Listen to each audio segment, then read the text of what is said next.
Salut à tous les amis culés, bienvenue sur Barça News 2, votre chaîne 100% consacrée à l'actualité du FC Barcelone. Aujourd'hui, on a plusieurs informations très importantes à analyser ensemble, et croyez-moi, elles ne vont laisser personne indifférent. On va d'abord parler de la nouvelle blessure de Gavi qui inquiète énormément tout le monde au Barça. Ensuite, on abordera les déclarations de Luis Enrique qui retrouve son club de cœur en Ligue des Champions. Et enfin, on se penchera sur les changements envisagés par Hansi Flick pour le prochain match contre le Rayo Vallecano. Alors restez bien jusqu'à la fin parce que ça va être très intéressant. Et on commence par la mauvaise nouvelle du jour. Gavi, notre pépite formée à la Masia, a de nouveau ressenti des douleurs au genou droit, le même où il s'était rompu le ligament croisé antérieur l'année dernière. Le joueur n'a pas terminé l'entraînement de vendredi et il était absent de la séance de samedi. Le club a publié un communiqué médical officiel confirmant qu'il souffre de douleurs et qu'il est forfait pour le match de dimanche contre le Rayo Vallecano. Et attention, son évolution déterminera sa disponibilité dans les prochaines semaines. C'est donc un vrai coup dur, car même si ce n'est pas encore une rechute complète de sa grave blessure, ça reste très inquiétant. Pour rappel, Gavi venait d'être convoqué par Luis de la Fuente pour les prochains matchs de l'Espagne en qualification pour la Coupe du Monde 2026 contre la Bulgarie et contre la Turquie. Finalement, il va devoir déclarer forfait. D'un côté, c'est presque une bonne nouvelle pour le Barça, car le joueur va pouvoir souffler et ne pas prendre de risques inutiles avec la sélection, mais de l'autre, ça nous rappelle à quel point sa blessure est fragile et qu'il va falloir gérer ses minutes avec beaucoup de précautions cette saison. Mon avis perso, honnêtement, le club doit absolument protéger Gavi. On parle d'un joueur de 20 ans qui joue avec une intensité énorme, parfois même trop pour son propre corps, et si on veut le voir briller au Barça sur le long terme, il faut éviter de le griller physiquement. Pour moi, le staff médical et Flick doivent établir un plan clair pour sa réintégration progressive. Les déclarations de Luis Enrique après le tirage au sort de la Ligue des Champions. Vous le savez, le PSG est tombé dans le groupe du Barça et ça promet déjà des affiches explosives.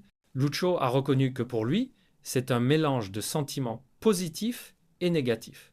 Je cite, « C'est agréable de rejouer à Barcelone car c'est chez moi et c'est très bien de jouer contre eux car ils aiment jouer un beau football. Mais en même temps, si je parle avec le cœur, c'est le club qui m'a le plus aidé et je ne suis pas très content de jouer contre eux. » Franchement, on sent que Luis Enrique a toujours un lien spécial avec Barcelone.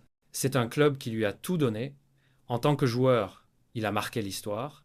Et en tant qu'entraîneur, il a offert un triplé historique en 2015. Mais attention, même s'il a beaucoup de respect pour le Barça, il reste un compétiteur. Avec le PSG, il va tout faire pour gagner et ça ne sera pas un match amical. Le groupe est relevé et je pense qu'on va avoir droit à des confrontations de très haut niveau. Perso, j'ai hâte de voir ce duel tactique entre Luis Enrique et Hansi Flick, deux entraîneurs avec des philosophies offensives, mais qui devront aussi penser à la solidité défensive. Et justement, parlons de Flick. D'après les infos de Mundo Deportivo, le coach allemand n'a pas été totalement satisfait des 2 premiers matchs de Liga, surtout au niveau de la défense. Il envisage donc des ajustements pour le déplacement à Vallecas contre le Rayo. Notamment en défense centrale, Cubarsí pourrait être aligné en tant que défenseur central droit, un poste où il se sent le plus à l'aise. Koundé devrait récupérer sa place de titulaire. Pour l'autre poste, la concurrence est ouverte entre Araujo et Christensen.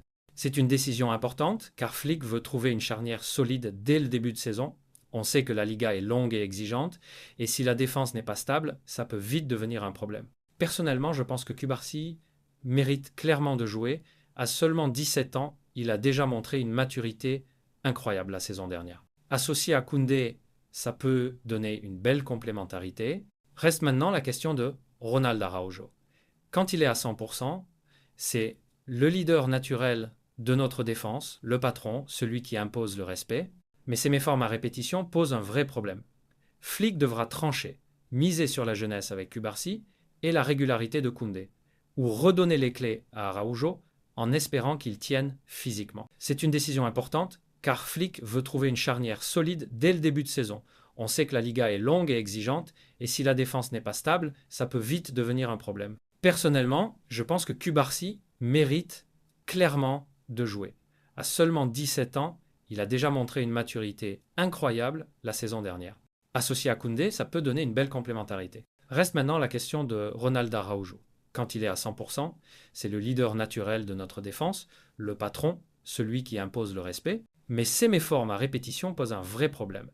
Flick devra trancher, miser sur la jeunesse avec Cubarsí et la régularité de Koundé, ou redonner les clés à Araujo en espérant qu'il tienne physiquement. C'est un choix difficile, mais absolument crucial pour la suite de la saison.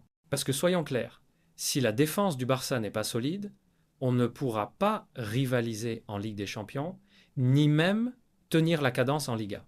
Et pour vous, quelle est la meilleure paire centrale du Barça? Cubarsí-Koundé, Araujo-Koundé ou une autre combinaison? Dites-moi tout ça dans les commentaires, je lirai vos réponses avec plaisir.